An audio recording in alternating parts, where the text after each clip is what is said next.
The sweat on Squadron Leader Davies' palms felt cold against the Spitfire's control stick as he watched the formations of German bombers blacken the sky over Kent on the morning of July 10, 1940. Through his headset, the voice of RAF Fighter Command's controller crackled with barely controlled urgency. Vector 090, Angels 15. Large formation approaching Dover below him. The white cliffs seemed impossibly fragile against what was coming. The Battle of Britain had officially begun, though Davies and his pilots didn't yet know they were witnessing the opening moves of what would become one of the most decisive air campaigns in human history. 3 months earlier, as spring had turned the English countryside green, Davies had been based at RAF Biggin Hill, watching with growing unease as Hitler's war machine consumed Europe. The fall of France in June 1940 had left Britain standing alone, and every pilot in Fighter Command understood what that meant. Hitler had set his sights on Operation Sea Lion, a massive invasion by land and sea, but he needed to defeat the RAF first. The mathematics of survival were stark and unforgiving.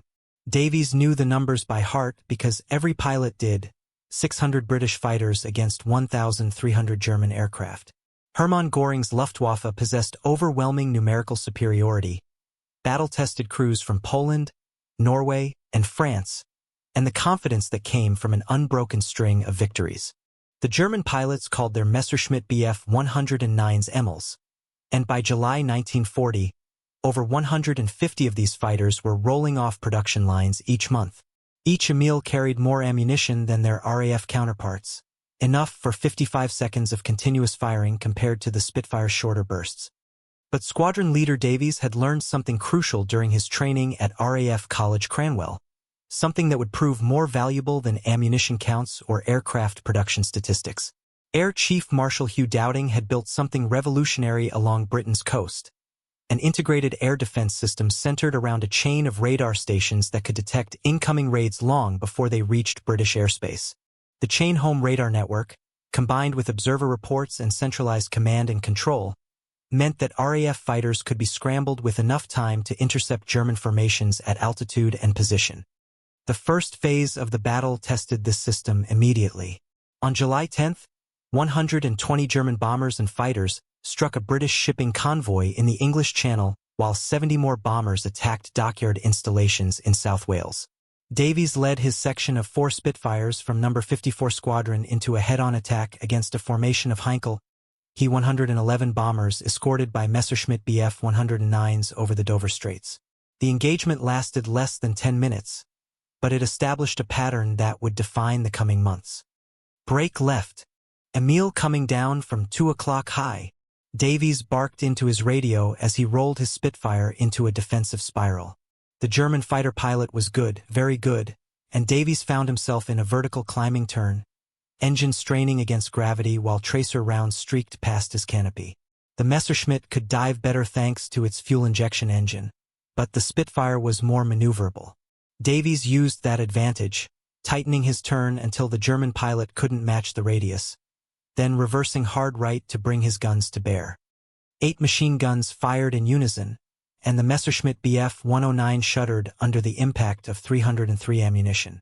Smoke began streaming from the German fighter's engine as it dove away toward France, trailing glycol coolant and oil. Davies watched it disappear through broken clouds, knowing that pilot might not make it home. There was no satisfaction in the knowledge, only the grim understanding that tomorrow would bring more of the same. The Luftwaffe's strategy during these early weeks focused on coastal shipping convoys and channel ports, trying to draw RAF Fighter Command into battle over the water where German pilots could be rescued while British pilots who bailed out would likely drown. Davies flew convoy patrol missions that stretched his fuel to the absolute limit, often landing at forward airfields like RAF Manston with less than 10 minutes of flying time remaining in his tanks. During one particularly intense engagement on July 11th, Davies' squadron intercepted a formation of Junkers Ju-87 Stuka dive bombers attacking a convoy off Dover. The Stukas were deadly accurate against ships but vulnerable to fighters, and Davies' pilots tore into the formation with methodical precision. Pilot Officer Henderson, flying as Davies' wingman, described the action in his combat report. "We came at them out of the sun, and they never saw us coming. The Stukas scattered like leaves, but they couldn't outrun Spitfires. I got one just as he was pulling out of his dive, and his bombs exploded in the water next to a destroyer. But the Germans were learning too. Luftwaffe fighter tactics evolved rapidly during July, adopting the swarm formation where 4 aircraft operated in 2 pairs, spread out to avoid visual detection.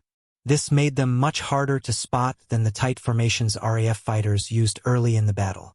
German pilots also began using superior altitude and diving attacks to offset the Spitfire's maneuverability advantage. By the end of July, the preliminary phase was ending. Davies could sense the change during intelligence briefings at RAF Biggin Hill. Group Captain Park, commanding No. 11 Group, spoke with increasing urgency about German preparations visible across the channel. Reconnaissance photographs showed massive concentrations of invasion barges in French ports, and German radio intercepts suggested something larger was coming. On August 1st, Hitler directed the Luftwaffe to achieve air superiority over the RAF, with the specific aim of incapacitating Fighter Command. 12 days later, that directive would manifest as Adlertag Eagle Day, when the real battle would begin. Squadron Leader Davies spent the evening of August 12th in the officers' mess at RAF Biggin Hill, writing letters he hoped would never be sent. Around him, other pilots did the same or played cards with forced casualness, or simply stared out the windows toward France. The meteorological reports indicated good flying weather for the next several days. Every pilot knew what that meant. "How many sorties do you think will fly tomorrow?" asked Pilot Officer Mills, a 19-year-old from Yorkshire who had joined the squadron only 2 weeks earlier. Davies looked at the young pilot's face, still soft with youth despite the stress lines beginning to form around his eyes. "As many as it takes," he replied quietly. "As many as it takes." At 0530 hours on August 13th, the telephone in the dispersal hut rang with the sharp urgency that meant only one thing. Davies answered on the second ring. 54 Squadron Scramble. Vector 120. Angels 20. Large formation approaching Kent. Eagle Day had begun. Davies ran to his Spitfire, parachute bouncing against his legs, while around him 18 other pilots did the same. Ground crews yanked away while chocks and engine covers as Merlin engines roared to life across the grass airfield. Within 4 minutes, all 19 aircraft were airborne, climbing southeast toward the Thames estuary where radar plotters had detected the largest German formation yet seen. What Davies found at 20,000 feet changed his understanding of the war. The sky ahead was filled with German aircraft, hundreds of them in 3 distinct layers. High above flew Messerschmitt Bf 109 fighters, providing top cover. In the middle altitude flew twin-engine Messerschmitt Bf 110 fighter bombers, and below them came waves of Heinkel He 111 and Dornier Do 17 bombers heading for RAF airfields at Eastchurch and Detling. Taglio. Bandits 12 o'clock high, crossing left to right. Hurricanes coming up from the south. "We'll take the 109s. Davies transmitted, then led his squadron into a climbing turn that would bring them head-on with the German escort fighters. The engagement that followed lasted 37 minutes and ranged across 60 square miles of Kent countryside. Davies shot down 2 Messerschmitt Bf 109s and damaged a third before running out of ammunition. Around him, the carefully orchestrated formations dissolved into individual duels as pilots fought for altitude, position, and survival. Pilot Officer Henderson's Spitfire took cannon shells through the engine cowling during the first pass, forcing him to glide back to RAF Manston with a dying engine and hydraulic fluid covering his windscreen. Flight Lieutenant Cooper bailed out over Canterbury after his fuel tank exploded, but landed safely in a farmer's field and was back in action the next morning. Squadron Leader Davies himself nursed a damaged Spitfire back to Biggin Hill with holes in both wings and his radio shot away. In the intelligence debrief that evening, Davies learned that Eagle Day had seen the Luftwaffe mount 1,485 sorties while Fighter Command flew 727 sorties in response. The German intention had been to probe British defenses with widely separated attacks, testing whether Fighter Command could respond with sufficient force across multiple locations. They had achieved moderate success. Southampton experienced some damage and Eastchurch and Detling airfields were hit, but 3 main Luftwaffe objectives at Odium, Farnborough, and Rockford were completely missed.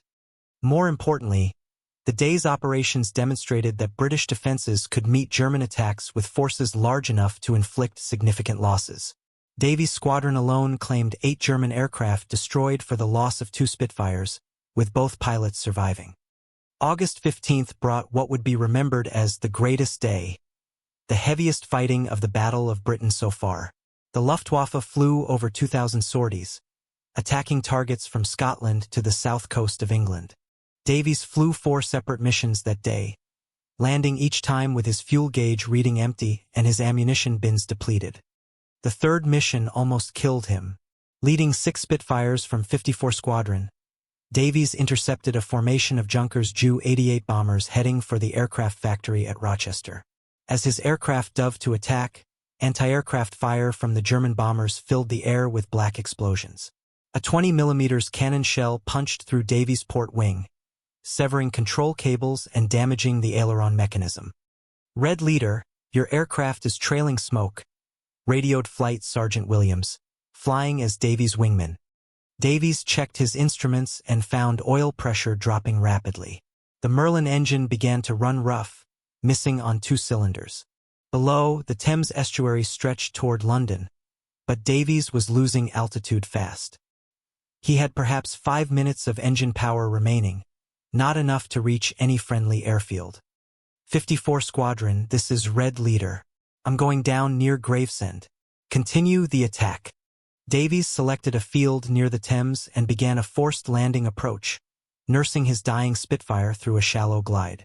The engine seized completely at 200 feet, and the aircraft settled toward a meadow where sheep scattered in all directions.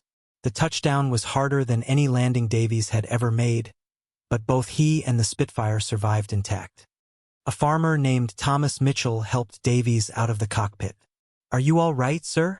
I saw you coming down trailing smoke."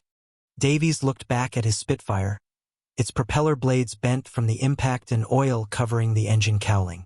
"She'll fly again," he said with certainty. "They always do." Ground crews from RAF Biggin Hill arrived within an hour, and by evening the Spitfire was on a recovery trailer heading back to base for repairs. Davies hitched a ride in the recovery truck, watching Kent countryside pass by in the gathering dusk. Somewhere above, other pilots were still fighting, their aircraft tiny specks against the darkening sky. August 18th became known as the hardest day.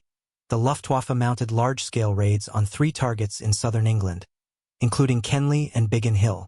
Both sides suffered casualties in intense fighting. Fighter Command lost 68 aircraft while the Luftwaffe lost 69. Davies flew his repaired Spitfire on 2 missions that day, helping defend his own airfield when German bombers broke through the outer defensive screen. The attack on RAF Biggin Hill came without warning. Davies was in the operations room when the first bombs hit, their explosions shaking the concrete building and shattering windows. Outside, Stukas and Messerschmitt Bf 110s swept across the airfield at low level, bombing hangars and strafing aircraft on the ground. Davies ran for his Spitfire, which had been refueled and rearmed between missions, but a stick of bombs exploded across the grass field just as he reached the dispersal pin. The blast threw Davies flat against the sandbags protecting his aircraft. Shrapnel whistled overhead, and burning aviation fuel created a wall of flame between him and the operations building. Davies pulled on his flying helmet and climbed into the Spitfire's cockpit while machine gun bullets from a strafing Messerschmitt sparked off the aircraft's armor plating. The Merlin engine caught immediately, and Davies taxied quickly across the cratered grass, weaving between bomb holes and debris. Other pilots were doing the same, getting airborne before the next wave of attackers arrived. Davies pulled back on the control stick, and the Spitfire leaped into the air just as a Junkers Ju-88 bomber swept across the field at 500 feet. He caught the German bomber in a climbing turn, firing a 2-second burst that sent pieces flying from the Junkers port engine.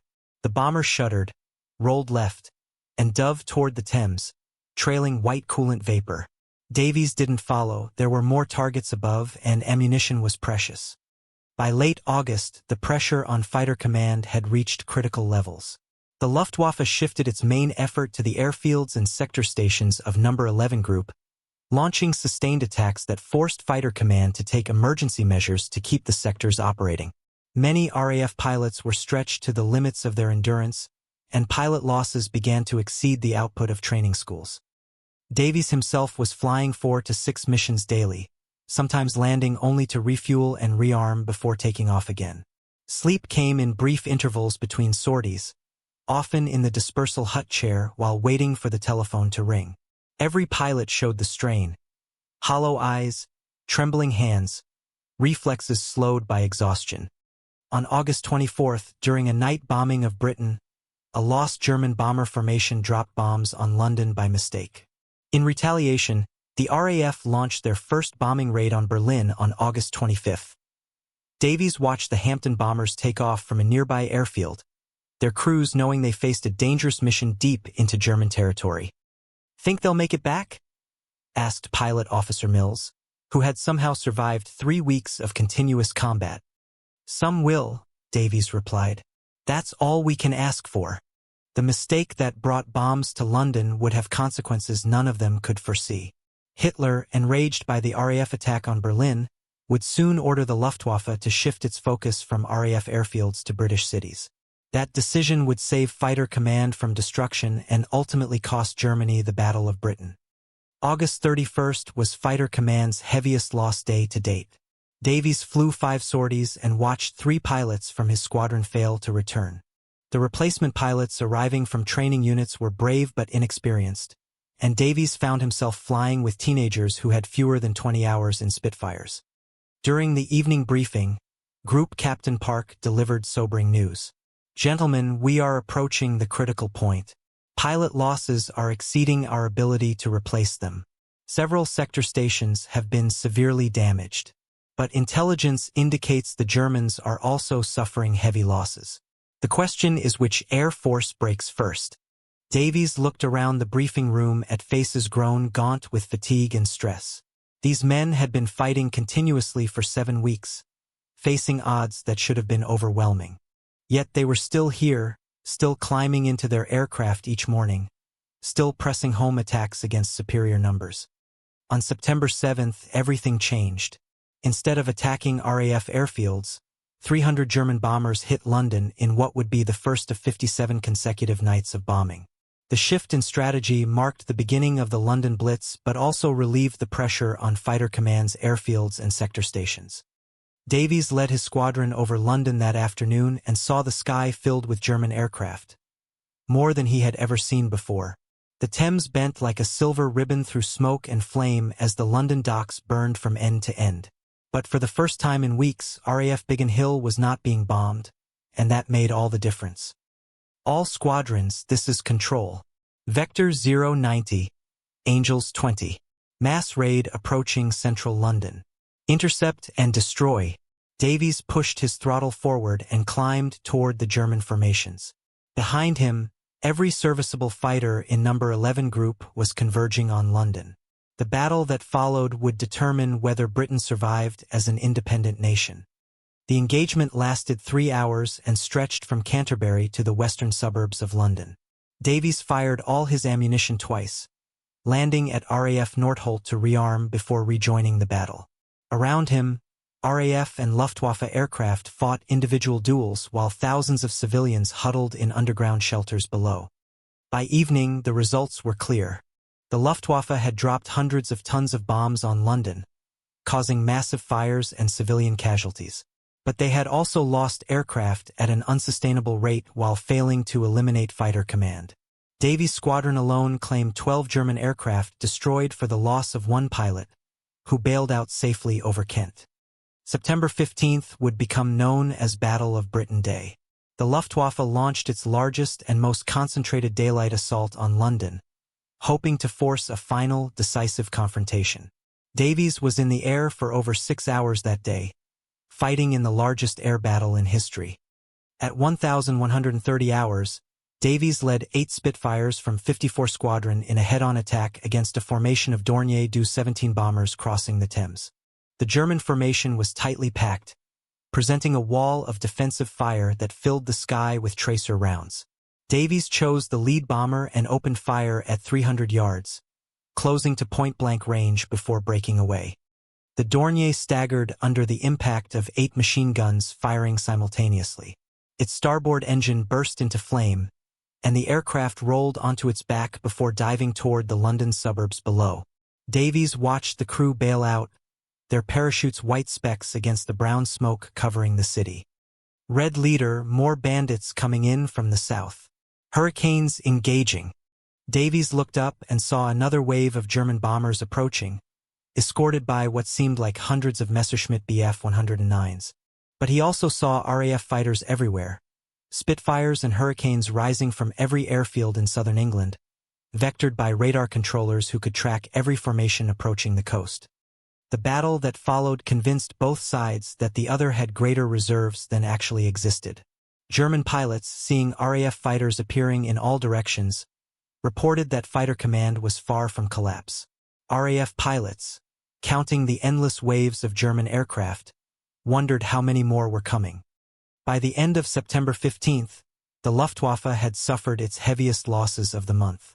More importantly, it became clear that Fighter Command was not on the verge of collapse, as German intelligence had claimed. 2 days later, Hitler postponed all invasion preparations indefinitely. Davies learned of Hitler's decision during a briefing on September 19th. Group Captain Park delivered the news with characteristic understatement.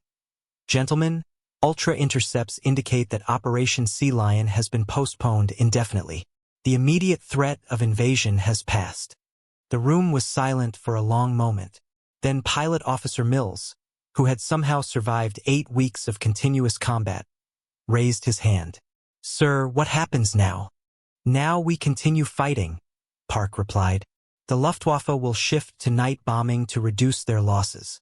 Our role will change, but the war continues." Davies understood what that meant. The Battle of Britain was ending, but the victory had come at enormous cost. Fighter Command had lost 544 aircrew killed and 422 wounded during the 3.5 months of fighting. The Luftwaffe had lost even more heavily, 2,698 aircrew killed, wounded, or captured. More importantly, the failure of the Luftwaffe to destroy the RAF was considered the first major German defeat of the Second World War. The myth of German invincibility had been broken over the skies of southern England by a few hundred young men flying obsolescent fighters against overwhelming odds. On October 31, 1940, the Battle of Britain officially ended. Davies flew one final daylight patrol over Kent, watching for German formations that would never come. Below him, the English countryside showed the scars of 3 months of aerial warfare, bomb craters, crashed aircraft, and emergency landing strips carved into farmers' fields. That evening, Davies sat in the officers' mess at RAF Biggin Hill, writing in his logbook for the last time during the battle. In the column marked "Remarks," he wrote simply, "Battle of Britain concluded. We held." Around him, the surviving pilots of 54 Squadron raised glasses of warm beer in a toast they had never expected to make. Outside, Britain slept peacefully for the first time since July, no longer under the immediate threat of invasion. Squadron Leader Davies closed his logbook and looked around the room at faces he had come to know better than family. These men had proven that courage and skill could overcome numerical superiority, that an integrated defense system could defeat a numerically superior attacker, and that freedom was worth any price. 3 months earlier, Davies had thought they had 3 days before Germany invaded England. Instead, they had held for 113 days and saved not just Britain, but the hope of eventual victory over Nazi Germany. The few had indeed been enough. As midnight approached on October 31st, Davies walked outside into the cool autumn air. Above him, stars shone clearly for the first time in months, no longer hidden by searchlights and tracer fire. Somewhere in the distance, the sound of aircraft engines faded into silence. The Battle of Britain was over. Britain had survived. Now the long road back to Europe could begin. In the years that followed, historians would calculate the precise numbers. Fighter Command had flown 47,018 sorties during the battle, while the Luftwaffe flew approximately 58,000. The RAF had shot down 1,887 German aircraft, while losing 1,542 of their own. But Squadron Leader Davies knew that the real victory lay not in statistics but in the simple fact that when Hitler had demanded Britain's surrender, the answer had been no. The young pilots who fought the Battle of Britain would become legends, remembered in Churchill's immortal phrase as the few, but they had never thought of themselves as heroes, only as ordinary men doing an extraordinary job in extraordinary circumstances. They had climbed into their cockpits each morning not because they felt brave, but because someone had to, and because the alternative was unthinkable. Davies would fly combat missions for 3 more years, seeing action over Malta, Sicily, and Normandy. But nothing would ever match the intensity and importance of those 113 days when the fate of the free world hung in the balance above the fields of Kent and Sussex. When asked in later years about his most vivid memory of the war, Davies would always mention the same moment: climbing into his Spitfire on the morning of July 10, 1940, and realizing that everything he had ever known or cared about depended on what happened in the next few hours. They had thought they had 3 days. Instead, they had held for 113 days and changed the course of history. In the end, that had been enough.